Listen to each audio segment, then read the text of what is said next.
Purpose is to get the board and get staff away from their regular routine of being in a meeting, being at a table, being at a dais, and working on individual items.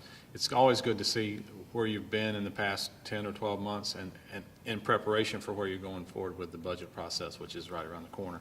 So it's really just a way to step back, see what we've done well, see what we need to improve on, and see going forward what the real emphasis points are going to be as we move into the next fiscal year.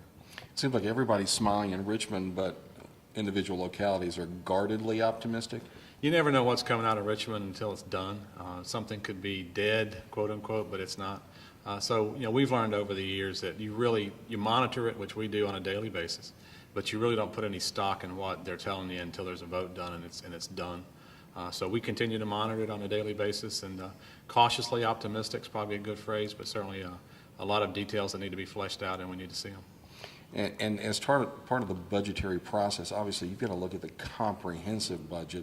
It deals with what you're going to be able to fund the schools with, the sheriff's department, and there are a lot of individual kind of mandates that you've got to kind of comb through and take piece by piece. You do. It's putting together a puzzle. It's a really big puzzle. And one thing that Benny Summerlin taught me, among a lot of different things, is if it's in the budget, it's important to somebody. And you need to justify why it should be in there, why it shouldn't be in there, why it should be enhanced, or why it should be reduced. But if it's in there, it's important to somebody.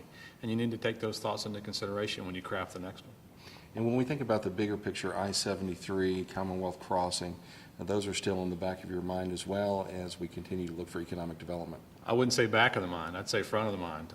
Commonwealth Crossing obviously is a work in progress. We were hopeful that it would be done and be completed and we'd be grading right now, but unfortunately that's not been the case. It is still viable. We're still working on it, and hopefully we'll have a resolution pretty soon. I-73 has been there for as long as I have, it seems like, but is no less important today than it was the first day we talked about it, so we'll keep pushing there too. And let's talk about Congressman Morgan Griffith and obviously Senators Kane and Warner. Are they staying in touch with you in regards to Commonwealth Crossing?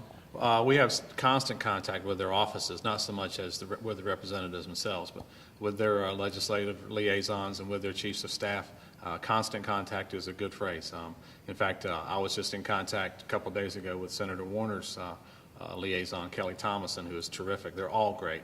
And all four of those elected positions, the two senators and the two congressmen, obviously you have both sides of the aisle, Democratic and Republican, but all four have worked really, really hard with us on this project and continue to work hard with us. Well,